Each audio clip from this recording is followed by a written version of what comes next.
Imagine you need a car, so you buy one from my dealership, Rossman Auto. It works great for the first 13 months, but 14 months into it, you notice it's starting to get a little warm in the car. You look in the console and there's an error message saying, "Warning, Rossman Auto 1 has gone bankrupt. For your air conditioner and radio to work again, please pay $100 a month to Rossman Auto 2. You're probably confused about this because you bought the car, you have the title, you bought the air conditioner, you bought the radio, and how should my financial malpractice have anything to do with your ability to use what you bought and paid for? But let's put that aside for a moment. Let's say a good Samaritan comes along and figures out a way to make the car work again. They crack the firmware in the car so that the car no longer has to connect to the manufacturer's servers in order to allow you to use it. And you have a working air conditioner and radio again. Great. Who in that line of a story has done something immoral, unethical, and illegal? The person who took away access to what you bought and paid for, or the person who gave it back? If you're the CEO of Futurehome, in that line of a story, you're calling the police on the people who gave people back access to their property, not the person who tried to take it away. Let's talk about this story a little bit. I did a video last week on Nest, Belkin, and Futurehome. These companies make smart devices that go in your home, that in one way, shape, or form either A, no longer work, or B, will only work if you pay an extortion fee and give them more money. I said that I am putting out a bounty if somebody manages to crack the firmware on the device to give people back access so that they could use that device the way they were able to use it before without having to pay a subscription fee.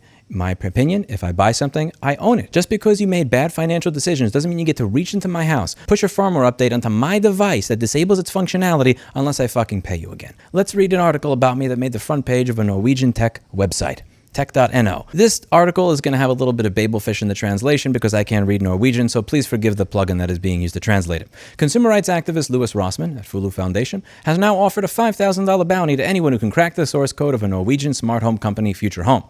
At the time of writing, this is equivalent to around 51,000 Norwegian kroner. This comes in the wake of Futurehome facing a wave of angry and distraught customers when they suddenly went bankrupt and the company that took over operations subsequently demanded an annual subscription to their services, which were previously free. The shipment also included an update that would render the system unusable without payment, which several customers described as blackmail. If Rossmann gets his way, however, the entire solution will be open and freely available. You can watch the below video he made about Futurehome. Futurehome CEO. This is considered illegal hacking. When the CEO pushes an update to your device that turns off its ability to work unless you pay him every month, that's auto update. When I revert it back to the firmware it was before, that's a crime? Fuck out of here with this shit. This reminds me of something that Bill Burr said a long time ago. I'm sick of that shit. That's what the law says. 100 years ago, I could beat you with a fucking mop handle and be like, well, that's what the law says. Doesn't make us right. CEO of FHSD Connect, William Fries, writes in an email to Tech.no that they are aware that Rossmann has promised a bounty to anyone who can break into their software. It is regrettable that we now have to spend time and resources strengthening the security of a popular service rather than further developing functionality for the benefit of our customers, says Fries. This is the Darvo shit. You're the victim.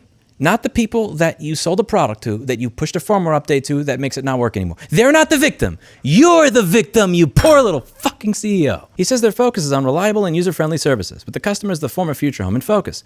And it's clear that they take the bounty seriously and do not find it the least bit funny. Although some people perceive this as entertainment, it can have serious consequences for thousands of subscribers that use the service daily, he emphasizes. I don't think it is funny that you fuck up company number one, you start company number two, you fuck over all the customers you ransomed from company number one. That's not fucking funny. That's illegal. And if it ain't illegal, it fucking should be. Unauthorized access to source code is considered illegal hacking and punishable under Norwegian law. If someone were to actually trigger the bounty and the source code were to be breached, what legal steps would you take in that case? Any violations of the law followed up by the police who have experience with these types of issues.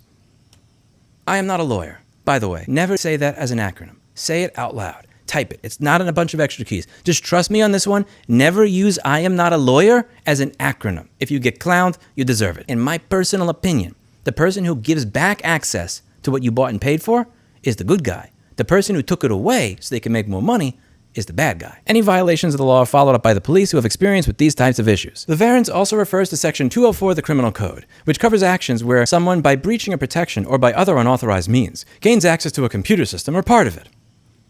Futurehome systems are in over 30,000 homes. Quick poll. How many of the 30,000 people that have this installed in their house consented and authorized a firmware update being installed that would lock you out of it unless you pay the CEO $117 a year? Did you agree to that? Were you okay with that? Because if that was unauthorized, I'm pretty fucking sure he committed a crime, not the person that gives you back access to it. So the person that reverts the firmware back to the way it was before so you can continue using your device is a criminal. The person who tried to ransom you out of what you bought and paid for after bankrupting his old company and starting a new one is the angel. That's the good guy. He's the victim. This is why I fucking hate Darvo people. Because they can say this with a straight face. It's not that they're lying to you. They believe in their heart and their soul that they're the good guy. The first comment is my favorite. This is not illegal. 1. This has nothing to do with source code. It's called clean room reverse engineering. 2. Section 204 of the Criminal Code does not deal with reverse engineering or intellectual property rights at all. Have we already forgotten that John Johannesson cracked a DCSS encryption on DVDs? It wasn't punishable. The Copyright Act even has an exemption that contains specific provisions that allow reverse engineering of computer programs to achieve interoperability between different software systems. Here we are basically talking about the company actively stepping in and adding a subscription service to something that wasn't there. The people who bought this have in practice had their product changed after they bought it. I don't like this business model because I find it to be underhanded and sneaky, and it's been a business model that's been around for over 13 or 15 years. Back in the day, it would only damage investors. You offer a product or a service below what it costs you to offer it. So let's say there's a repair service that everybody charges $500 for. It costs me $400 to provide, and instead of charging $450 or $400 for it to try and compete, let's say I charge $200 or $100. Because I'm offering the repair service for $100 or $200 below cost, I'm going to get tons of customers. I'm going to maybe have 30,000 people flock over to me and utilize my repair service. If I go bankrupt as a result of that, that's on the investors and that's on me. But it shouldn't be on the customer. I should not be hiding something in every fucking MacBook I fix, like some sort of kill switch that I can just press a button on so that if I go bankrupt, this cash flow that just shows up from all these people that I have extorted and ransomed. I don't know how it is in Norway. I'm not a lawyer and I don't live there. But in the United States of America, we have laws like Section 1201 of the Digital Millennium Copyright Act. This law has been around for almost 30 years now.